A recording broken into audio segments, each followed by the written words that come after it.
Hello students, আমি Moumita ma'am. আশা করি তোমরা সকলেই খুব ভালো আছো। Welcome back to our channel. আজকে আমি তোমাদের সেকেন্ড সেমিস্টার মেজর ইংলিশের পেপার 2 থেকে আরও একটা টপিক, যেটা হচ্ছে অ্যাপোস্ট্রফি। আজকে আমি এই টপিকের ওপরেই কিন্তু ক্লাসটা ডিসকাস করব। তো দেরি না করে শুরু করে দিই আজকের সেশনটা।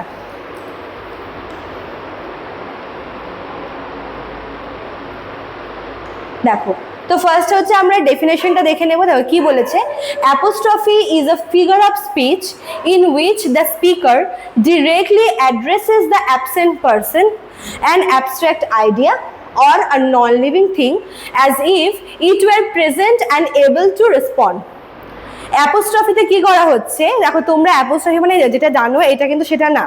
অ্যাপোস্ট্রফি মানে এখানে যে স্পিকার সে মানে ডিরেক্টলি কাউকে অ্যাড্রেস করে কিছু বলছে, সেটা হতে পারে কোনো একটা নন লিভিং অবজেক্ট, হতে পারে কোনো একটা অ্যাবস্ট্রাক্ট আইডিয়া, বা এমন কোনো পার্সন যে কিনা হচ্ছে সামনে প্রেজেন্ট নেই, বা হতে পারে সেই মানুষটা মৃত, মরে গেছে। ঠিক আছে, এরকম কাউকে উদ্দেশ্য করে ডিরেক্টলি কিছু বলা হয়, সেটাই হচ্ছে অ্যাপোস্ট্রফি। ঠিক আছে, আর যেভাবে মানে বলা হচ্ছে বা যেভাবে অ্যাড্রেস করে বলা হয়, মানে এমনভাবে বলা হয় যেন সামনের মানুষটি বা সামনের সেই জিনিসটি তার কথা শুনতে পাচ্ছে বা তার কথা থেকে তার সাথে রেসপন্স করতে পারছে। ঠিক আছে, এইভাবে জিনিসটাকে প্রেজেন্ট করা হয় যে স্পিকার সামনে, মানে স্পিকার কারোর উদ্দেশ্যে কাউকে অ্যাড্রেস করে কিছু বলছে। সে হতে পারে কোনো একটা অ্যাবসেন্ট পারসন, একজন ডেড পারসন, বা কোনো একটা অ্যাবস্ট্রাক্ট আইডিয়া, কোনো একটা নন লিভিং অবজেক্ট। আর এভাবে অ্যাড্রেস করছে এমনভাবে যাতে সেই ব্যক্তিটি তার কথায় তাকে রেসপন্স করবে। ঠিক আছে, দেখো এক্সপ্লেনেশনে কি বলেছে, in apostrophe the speaker talks to someone or something that is not physically present or cannot actually hear.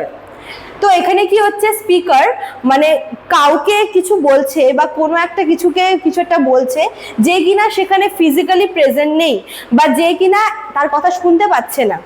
It is used to express strong emotions like love, sorrow, anger or longing.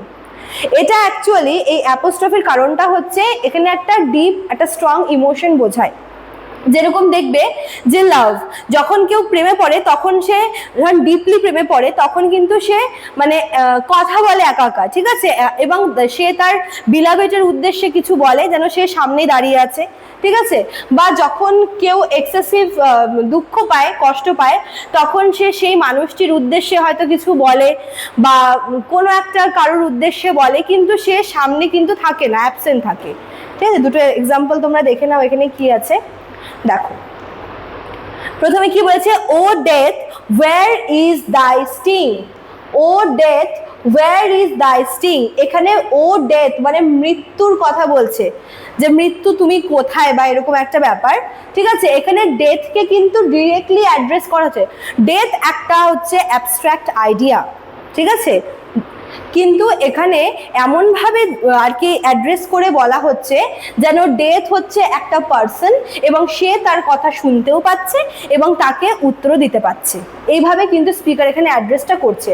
এখানে death একটা abstract idea, but এখানে speaker ডেথকে এমনভাবে address করছে যেন সে একটা person যে তার কথা শুনতে পারছে এবং তাকে রিপ্লাইও করতে পারবে। ঠিক আছে, তো এটা একটা অ্যাপোস্ট্রফি। আর একটা এক্সাম্পল দেখো, O my love why are you so far away. এখানে বিলাভেটকে উদ্দেশ্য করে কিছু বলা হচ্ছে, কোনো মানে স্পিকার এখানে একজন পার্সনকে উদ্দেশ্য করে বলছে যে কিনা তার সামনে প্রেজেন্ট নেই, যে তার সামনে নেই, সে অ্যাবসেন্ট। ঠিক আছে, তো এটা হচ্ছে ডিরেক্ট অ্যাড্রেস বোঝাচ্ছে, এটা একটা ইমোশনাল এফেক্ট বোঝাচ্ছে, যেখানে কেউ মানে স্পিকার সে তার যে লাভ, সে তার লাভারকে ডাকছে, তাকে উদ্দেশ্য করে কিছু বলছে যে সে কোথায় আছে, এদিকে কিন্তু সে সামনে নেই এবং হচ্ছে তার কথা শুনতেও পাচ্ছে না, বাট অ্যাড্রেস করছে এভাবে যেন সে শুনতেও পাচ্ছে, আবার তার কথা রেসপন্সও করবে।